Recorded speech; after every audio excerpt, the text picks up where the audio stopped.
ministries and the state and administrative areas are concerned.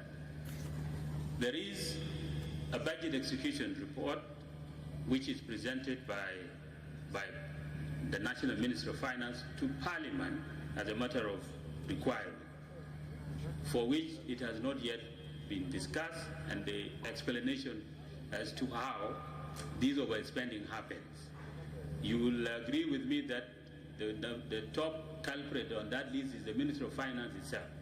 And I believe you can trust that if Ministry of Finance itself can put itself on top, then there is some evidence. And I want to say, the Right Honourable Deputy Speaker and the Right Honourable Speaker here, whether we could discuss the details of that execution report in this forum and not first in Parliament, which is a requirement of the law. But I will still share example to clear the worries, because we were waiting to discuss in Parliament the details of this. The third clarification I want to make is the understanding that when we report overspending, it may mean the full annual budget has been released to you and then you have exceeded that. That is not the case. Even if it was 1 month that was transferred, the report, the execution report, is supposed to confirm whether it is the budgeted amount that was released or less or more for that month. And that question has been answered successfully by one of the state ministers, and that is from a BA administrative area, that for those who have received transfer for 2 months, for 3 months, that overspending, it is only for that period, not the entire period. I think that clarification is important. And not to come back to it, is that if your budget, and I said in my presentation, that before the increment of 400%, state were receiving average of 2.5 billion. But after, it is 18 billion. So suppose we have released to you 1 month, and instead of giving you 2.5, we gave you 18, then you have exceeded your expenditure by far. That's what that report simply means.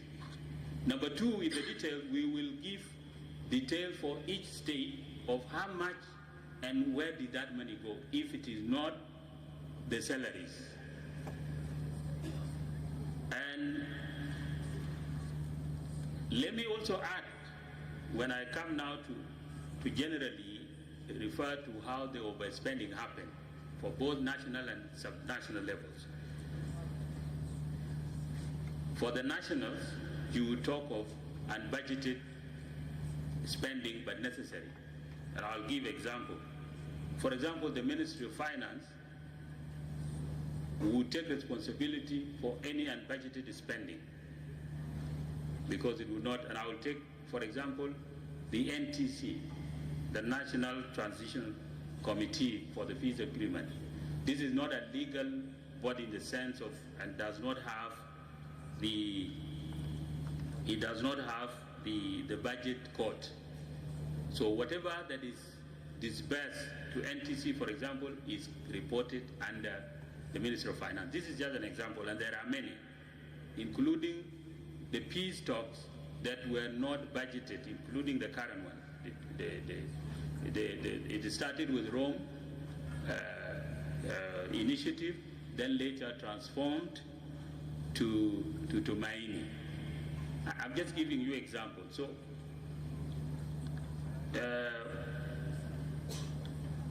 there were committees formed, and all of you refer to it, after the Parliament approved the 400% for the national government. And then were committees formed. These committees had budgets, and then there was huge expenditure which would be explained in the report. That is another example. There were IDs, they call them financial IDs, that were procured, the machinery and all that is required to be able to now manage the payroll. That again took a lot of money, and it was not in the approved budget. And I can go on and on. And so for the state, there are two major sources. But actually, one is the increment of salaries, and which was approved by the committee, and that you double or you increase 4 times your monthly allocation on salaries, for example, or all the grants. The other one are advances. It is also a matter of law that states are allowed to, if there is money, for those who have requested and did not get, it would be that if the National Ministry of Finance doesn't have money, then your advance may not be executed. But when there is money, we advance. And I want to disclose here 6 states out of 10 states and 2 administrative areas out of 3 had taken advances. And this is recorded as an expenditure because you took it in advance. And to my Governor General Lobong and his minister, in fact, you are the leading one. You took almost 2 billion in advance.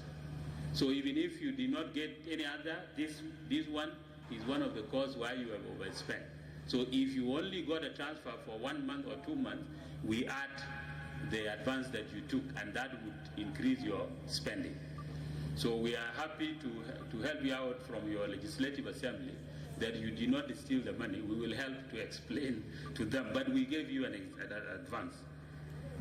So the total of 8 state and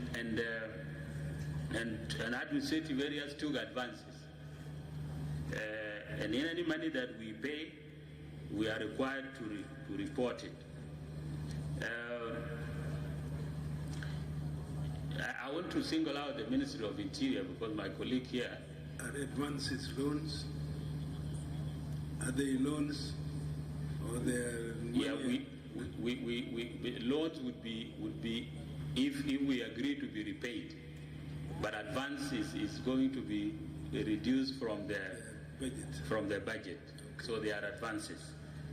The Ministry of Interior, as an example, and the minister here was talking about that the report may not be accurate, but then she went ahead also to try to help me and say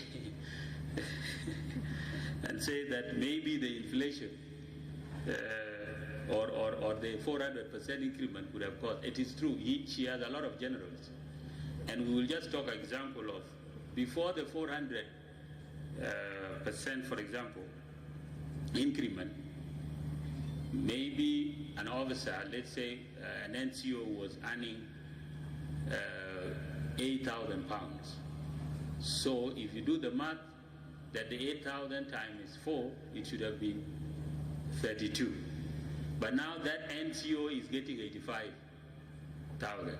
This is something we also need to admit here, that as what was approved was 400, actually what is being paid is more than 400%. It is something that is being investigated and see what happened. Minister of Wildlife Conservation and Tourism had actually confirmed that also. That is the case in his forces, the wildlife servicemen. So, but that is not the only one.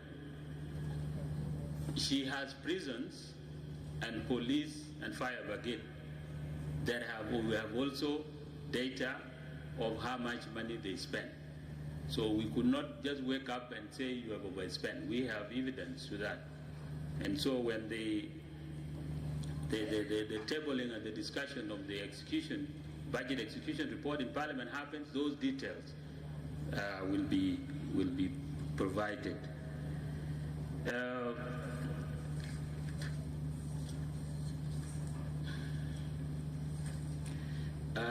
There was a question about a gentleman was very upset that I said we have been consistently releasing salaries for the financial year 2023-2024. Maybe that's English. What I said, over the years, States and administrative areas were getting average of 2.5. The word consistent referred to what you were getting, and that has jumped as a matter of increment of 400% to 18 billion instead of 2, an average of. So the consistent did not mean a release of salaries as for the entire period.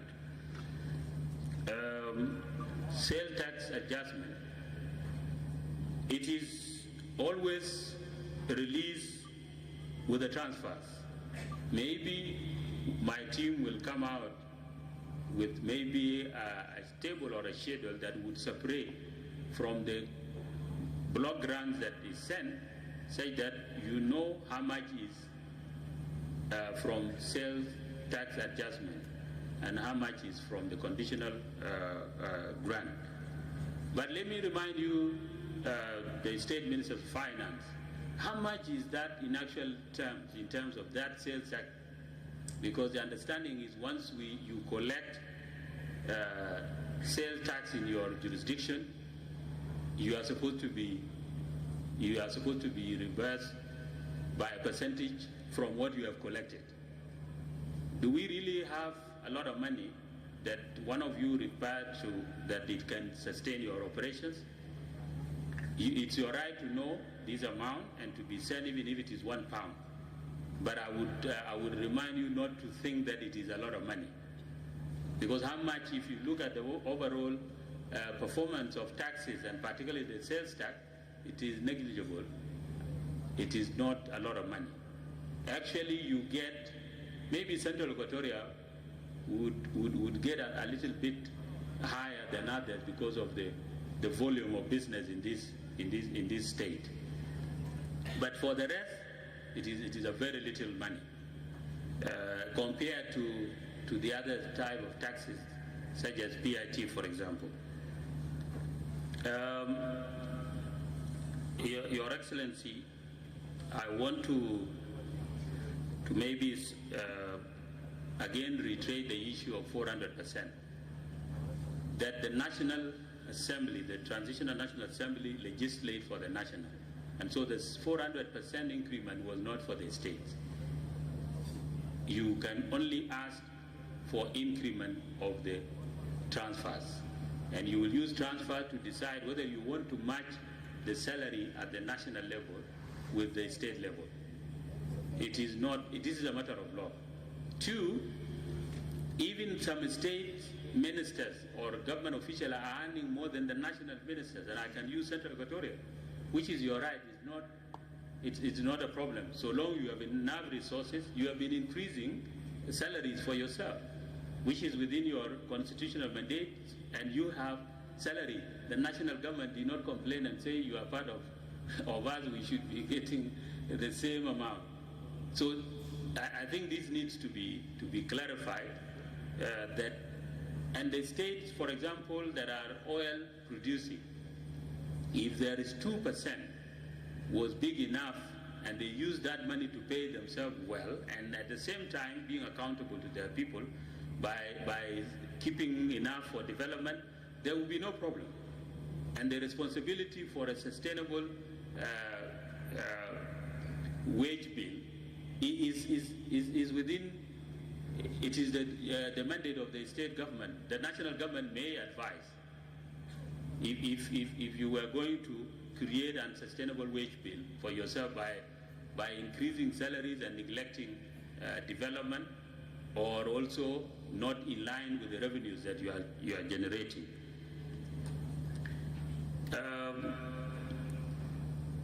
So some of the questions here, I think I addressed them because they were around, if you have not received the full year transfers, then how do you end up being reported to have spent? I think that has been addressed. It doesn't matter, even if it's 1 month, we would still calculate the spending, whether it is within the budget, under the budget, or over the budget. The issue of when do we clear the salary raise, this is a very legitimate question. But I want to I don't know, to remind us as leaders Because if we talk as if we don't know why the salaries are not being paid, we know our economy and the public revenue for that matter has been largely from one single source, and that is oil.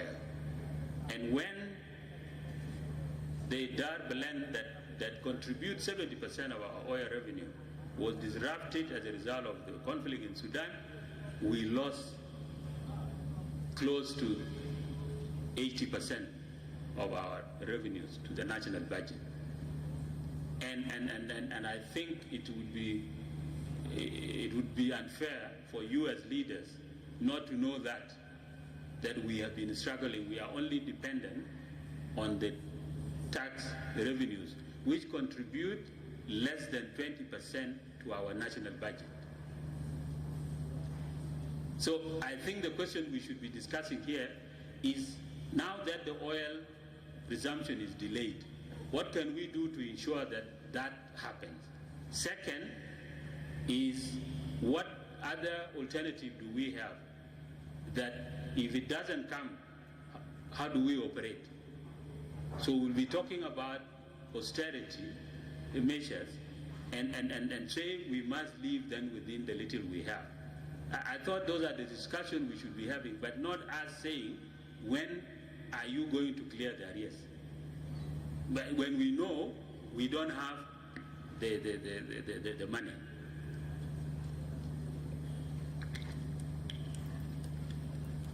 And for the purposes, this forum is about intergovernmental relations, and as leaders, I think when we are asking legitimate, and it is your right as you represent the people, they asked you are going to Juba, please let us know when you come back, when is our money being paid? Is their right, both morally and legally, that they are employees of the government, they have discharged their duties and they are supposed to get paid for it.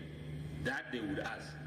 But I expect you, with this knowledge that how we get our money, and it is in trouble now, that you can help explain and not to create a wedge between the subnational and national, to look like we have the money and we are not complying with our legal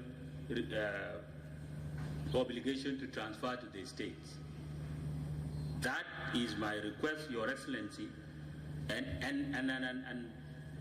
it is not only limited to the state, even national here. Some of our leaders do not want to acknowledge that we have a problem as far as the oil export disruption is concerned. And it applies to all form of arrears, because until when we have the revenues back, we will be struggling. But then what is our message? We are doing our part to make sure that the resumption happen as soon as possible, because our people are suffering. And that is when you would put me to task if I have that money and I don't transfer the money as it should be.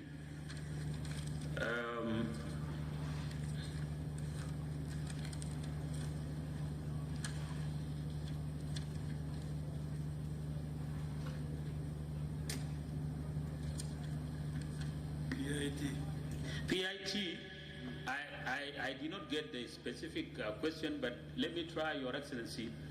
If it's about the collection of PIT, it has been an area of disagreement between the national and the state government, because in the Constitution, it is not so clear like other types of taxes. The other type of taxes have been clarified what should be collected at the national, at the state and the county level. The state and the national both appear to have that mandate. And so the debate, Your Excellency, has been which one can be classified as a national PIT and which one is supposed to be a state PIT. And with that, I want to say the majority of our states are actually collecting PIT. Even if when we want to centralize the PIT and we pay them just like the sales tax adjustment, there had been arrangement even before I take office, before I took the office, that a certain percentage, say 30%, should be given to the states from which the national collects the PIT. We've not had agreements over that, but we think we are still engaging. In fact, with the help of development partners, UNDP had facilitated a number of meetings between the states and the national levels on this issue.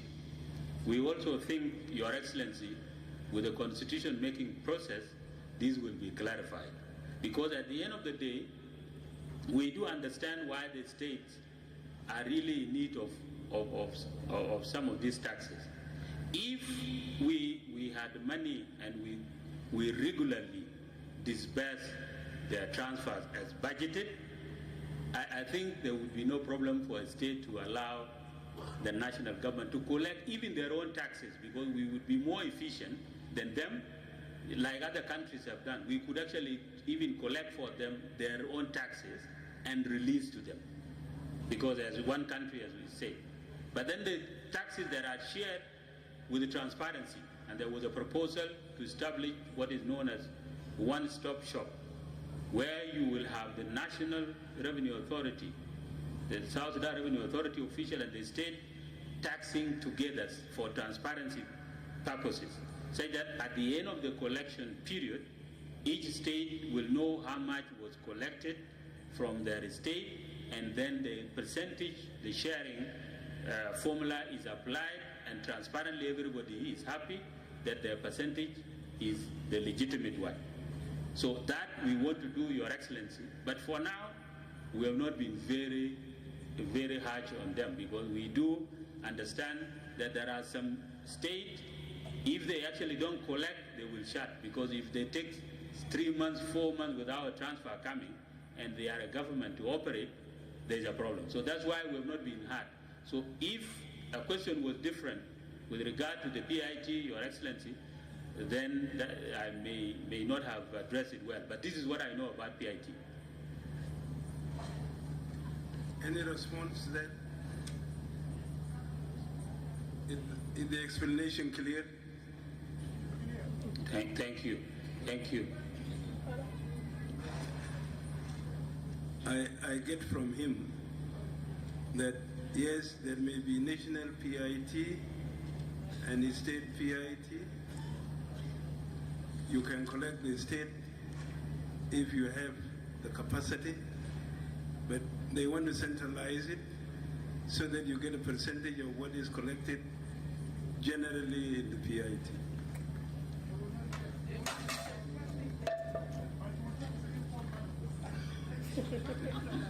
So you are better off collecting yours. Preferably, because PIT, the one you are talking about is the PIT from NGOs, isn't it? There are NGOs which are registered nationally. Now their employees, the PIT would be collected by the national government. There are states that you register, you collect their PIT.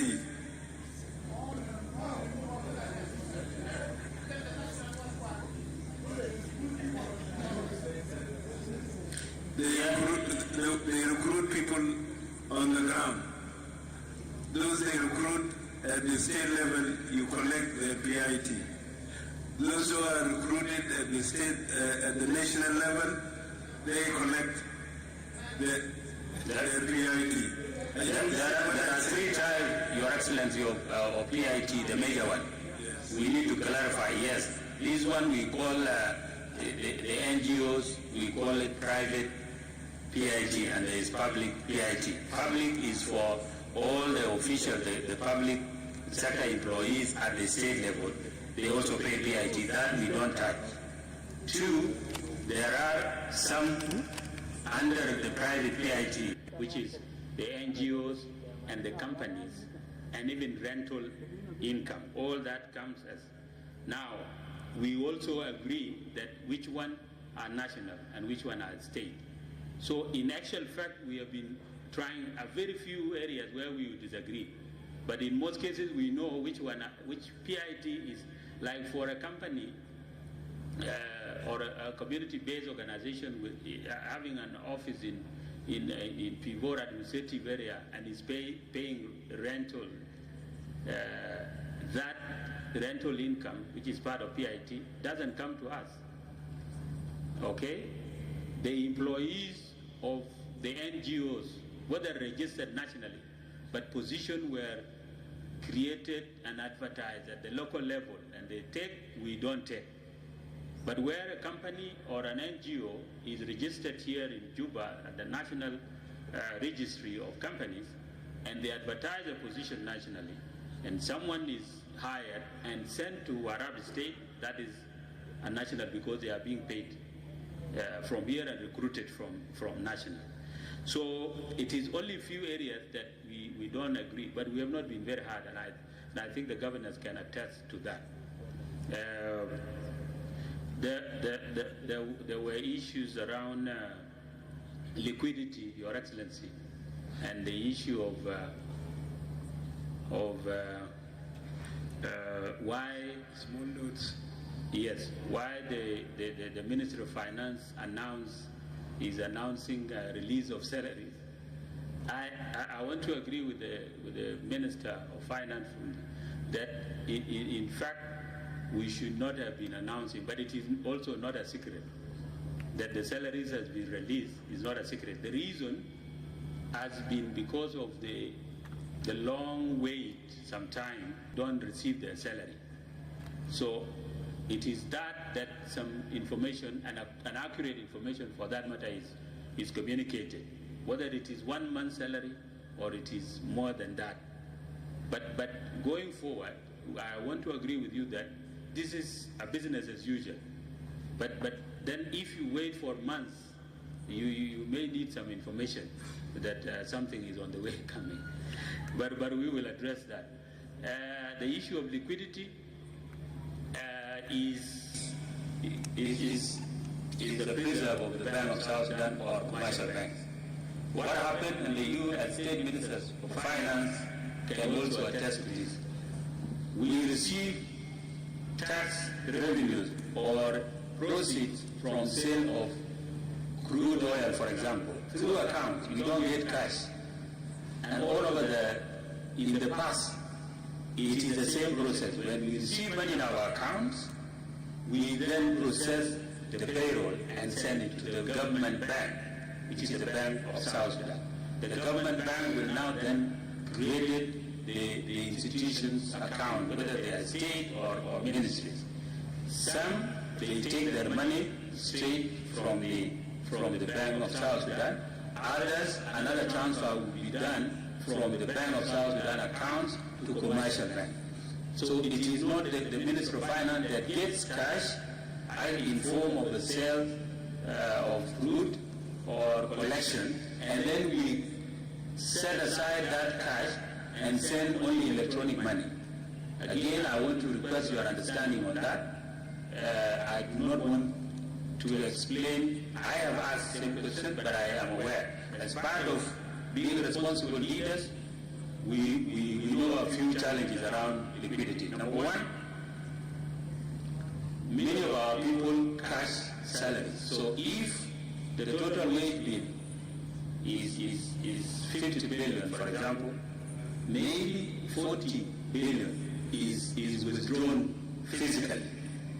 There is no economy anywhere in the world can support that, because it brings two issues.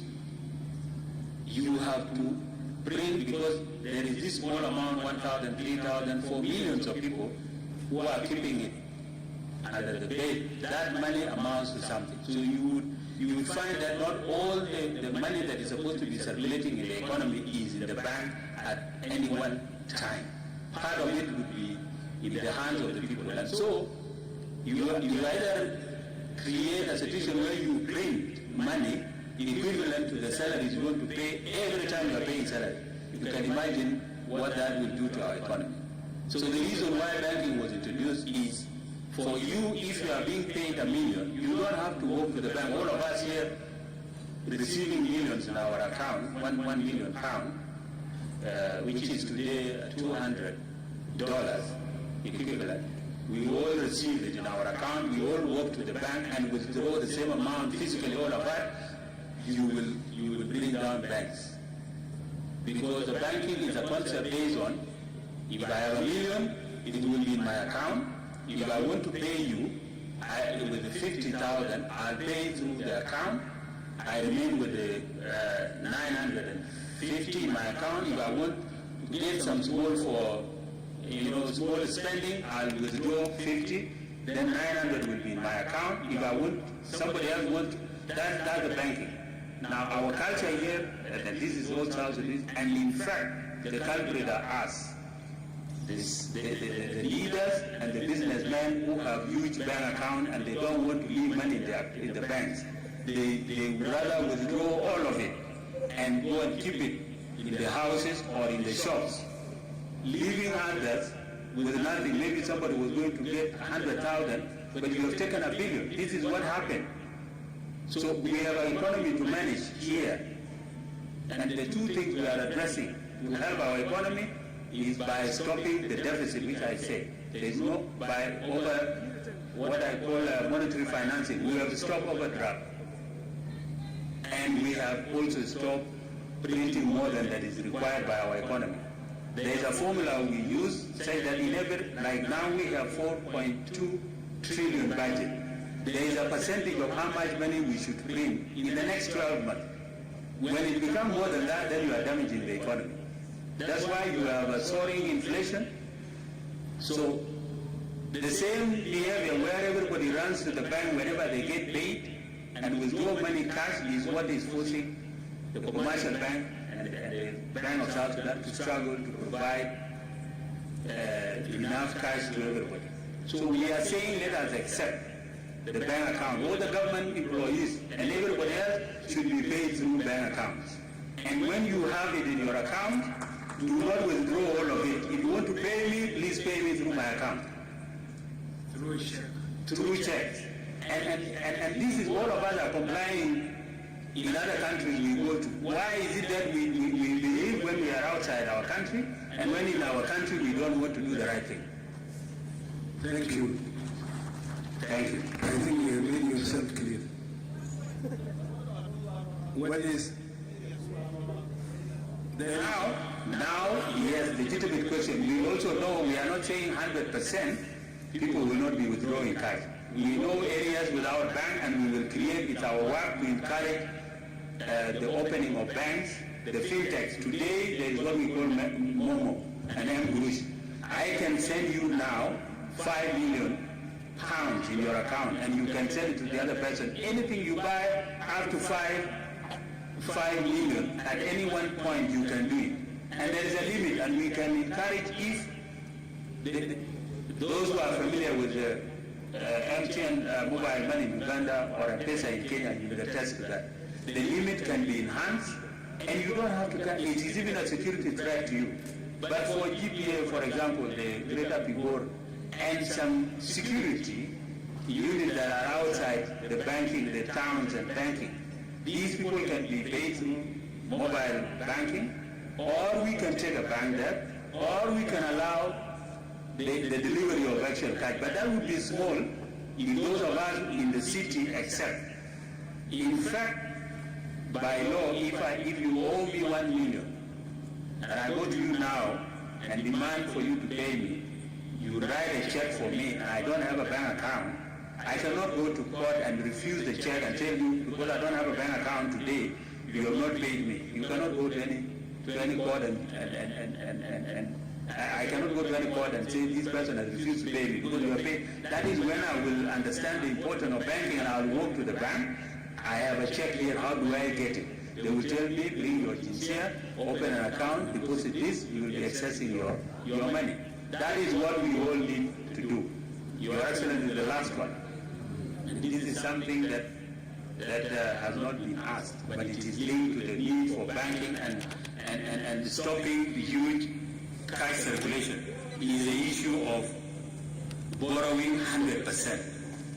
In this economy, I have remembered Governor of Western Equatoria asking who is in control of our economy. So I will answer that. I'm sorry, I was forgetting it. But let me leave it to this, Your Excellency, that if you were to open bank accounts and you operate, and you are in need of short-term financing, like what we call advance, you would be able to do that with your bank, because your bank knows you have an account with them, and your income does come through their account. You will have already created a credit history, and that is what the bank uses to lend money.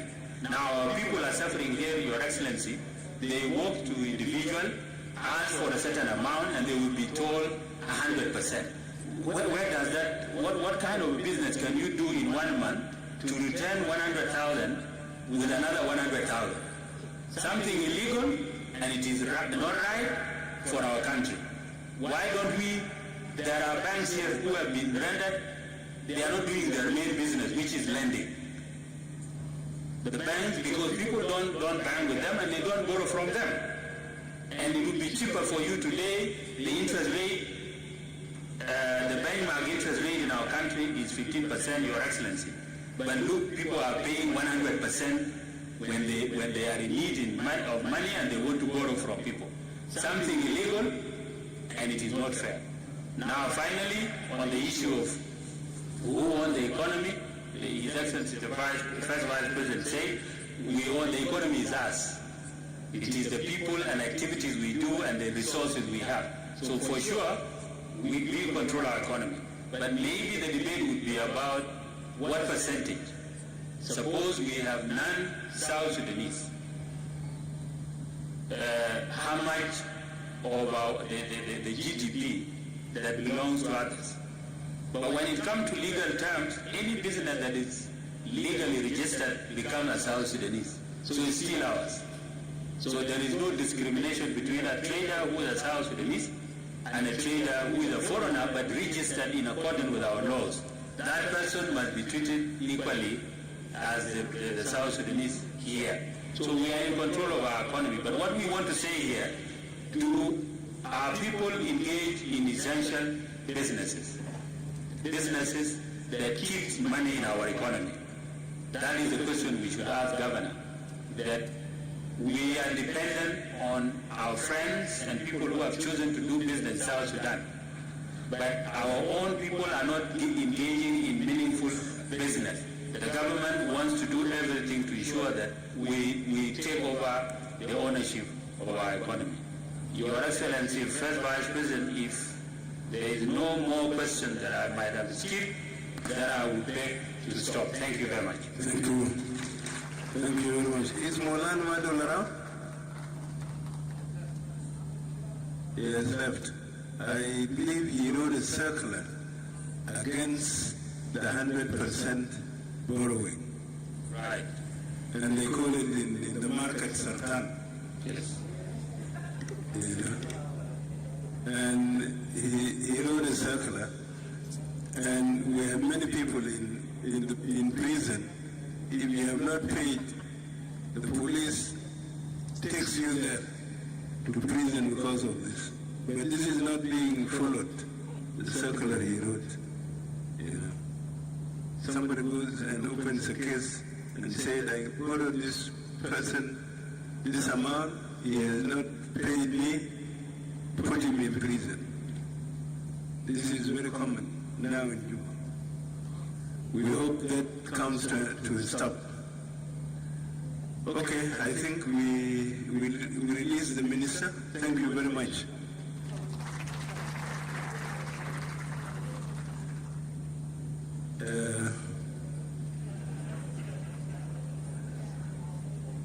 Is there somebody from Ministry of Justice?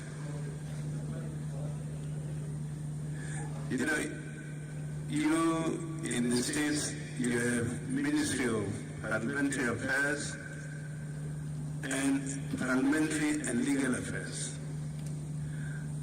How does this ministry work with the state legal administration? Do they have a connection? or they are working parallelly?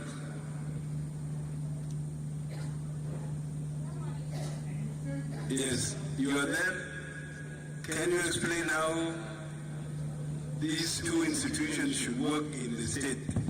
Because the Minister of Justice sends legal administrators to the states, and the states have ministries, or each has a Ministry of Parliamentary and Legal Affairs.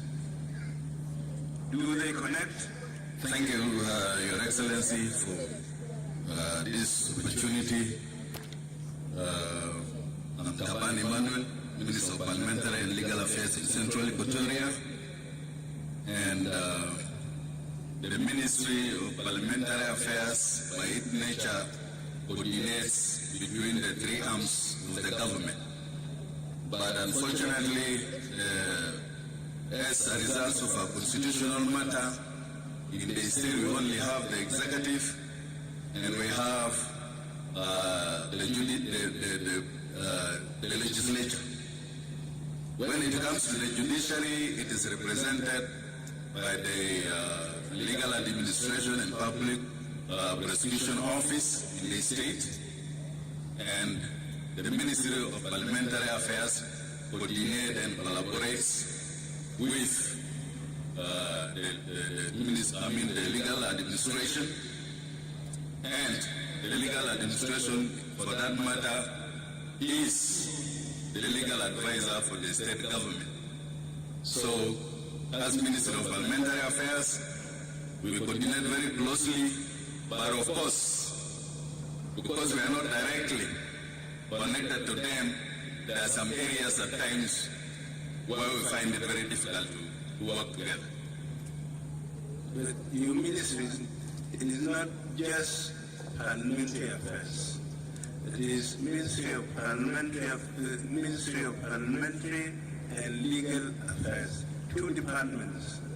Yes. 2 million. I thought I mentioned it. I thought I mentioned it because the Constitution says the two institutions at the state level are the executive and the legislature. But now with the connection of the legal affairs, that's where now we are able to coordinate with the legal administration in the state. Thank you. Okay. Well. Anyway, yes, if somebody can help.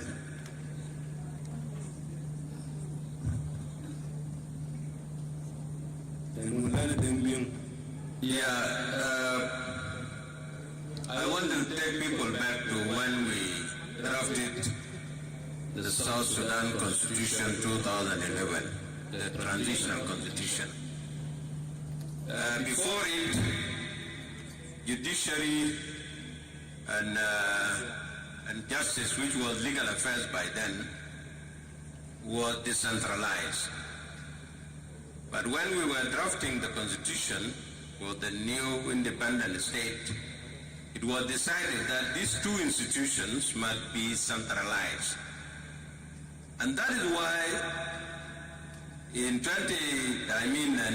before 2011, there were ministries of legal affairs in all the states, but they were dissolved immediately after the independence.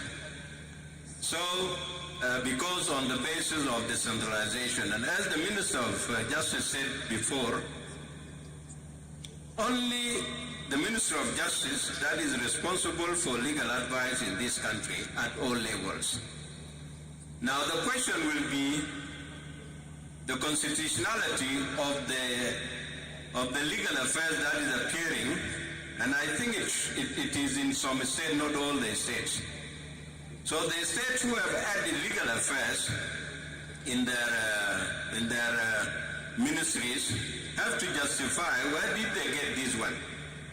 Because these institutions, justice and judiciary, are actually centralized. And in the state of Central Equatoria, the judiciary is represented by the High Court. Let me interrupt you. All the 10 states, each has a ministry of parliamentary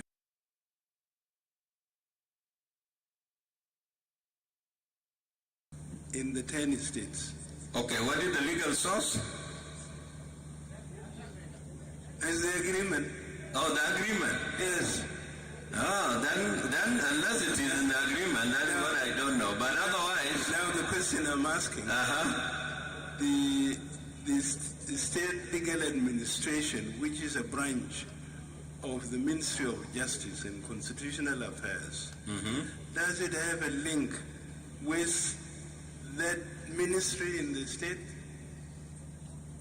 Yeah, of course, then they can cooperate, but otherwise, the best way will be to amend the Constitution, okay? Say that you again decentralize the justice system. Because the legal advisor in the state is, the head of legal administration is the top legal advisor in the state, constitutionally. Not the minister. Not the minister. Okay. Thank you. Thank you. Any other question in the areas we covered, or do I bring the share of elections? And I think let me bring the share of elections. National Election Commission.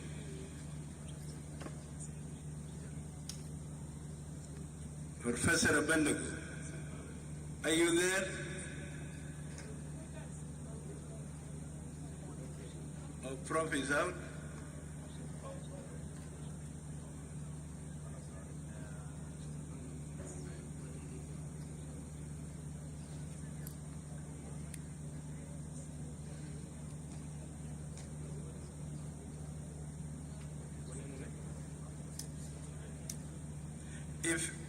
If he's not there, public service. Albino is also here. Okay, now let's, Minister of Public Service Reform, are you there? Please take the podium. And then Albino will be ready after that. And Professor and his friend will be the last. Penalty for missing that, being absent.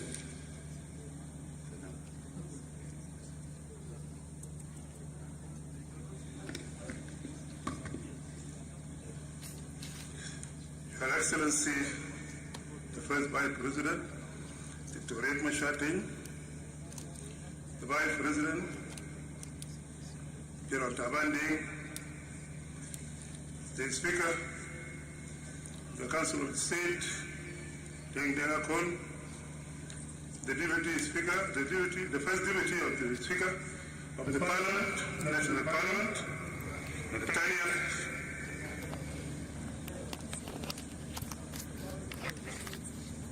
National Ministers, President, His Excellencies, the Governors, and the Ministers of the states, and the chairpersons of independent commissions, Protocol observed. Go ahead. Protocol observed. So that it will be known. Your Excellency, in fact, my team, they left, they thought our presentation will be tomorrow, not today. But there is no problem. I will go ahead, and if there is any questions, I will be ready to answer. Go ahead. Your Excellency, it is my great honor to address these 8 governors forums as we convey 100 themes forging sustainable peace, commended actions in the extent of R-ARCSS transitions. These themes emerge deeply with the mission of the Minister of Public Service and Human Resource Development. We strive to build an effective and accountable civil service that support the pillars of the peace and the governance of our nation. Over the first year, our ministry has made a significant progress in advancing public service reforms. Key among these reforms is the rollout of the human resource management information system with the biometrically integrated payroll, for which procurement has been completed, making the beginning of the implementation phase. This reform is critical. Breakthrough of wider civil service reforms aimed at modernization, public service delivery, and aligning with the commitments handed. We agree with those of World Bank. We want to apply the biometric. So we agree with them. The biometric, it costs, purchasing, it costs 8 million. It costs 8 million. And then we told them we don't have 8 million now, and we know the situation and the conditions of economics in South Sudan. They agree with us. They say, okay, we'll brought it, and then we started with national. All the institutions in national in 2025 will apply biometrically, because we want to cleanse the payroll, those names. When we applied biometric means we will have no those names. And these things now will be applied in 2025. In Chapter 4 of 2018, the Recognized Agreement on the resolution of the conflict in the Republic of South Sudan, R-ARCSS. The reforms will be improved. The Council of Payroll data, enabling the cleans and updated civil service database. It is for this reason that he, the President of the Republic of South Sudan, has strongly supported the adoption of national electoral payroll system. So now we are applying the payroll system in national government. So we do not any longer the those names. If it is there, it is so limited.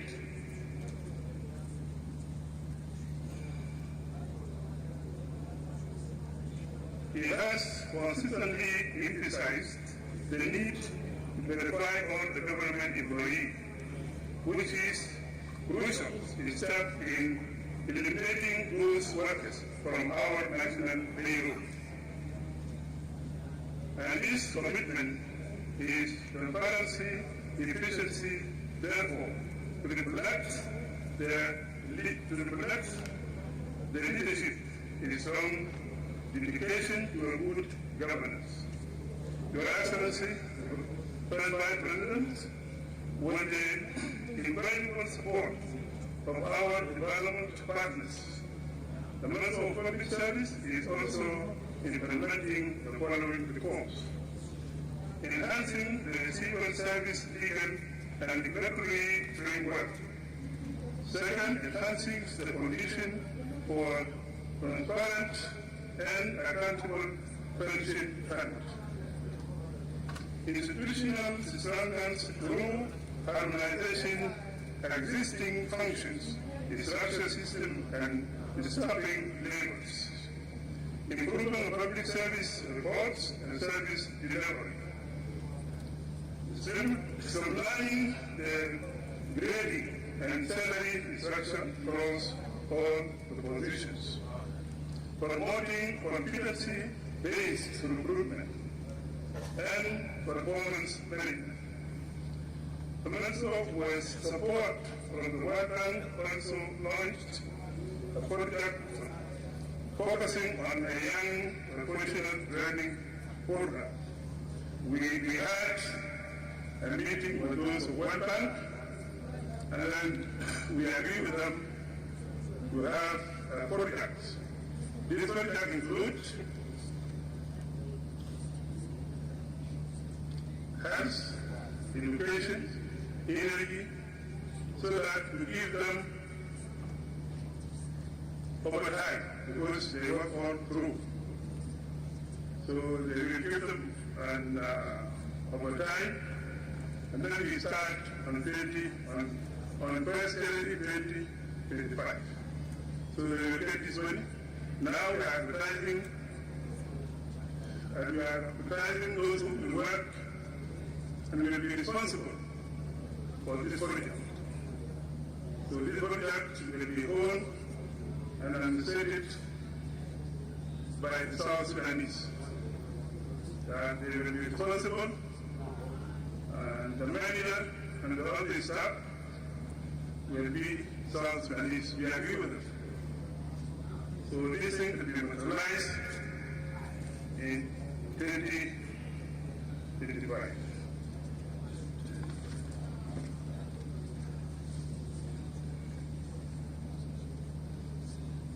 When we reasons, the graduates will have the opportunity to work within the civil service, gaining a valuable experience while contributing fresh ideas and energy to our institutions and young professionals program is an investment.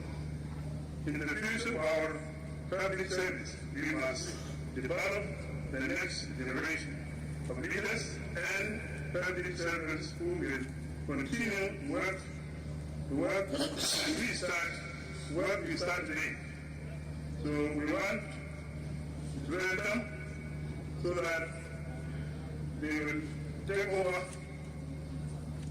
when we are not there. The project will also work on developing the civil service institutional framework to build a sustainable capacity in our public sector. While motivating key reforms, championing in the relevant sectors to effectively carry out the government reforms, and this project will pilot the energy, water, education, and health sectors, and later roll out to other sectors.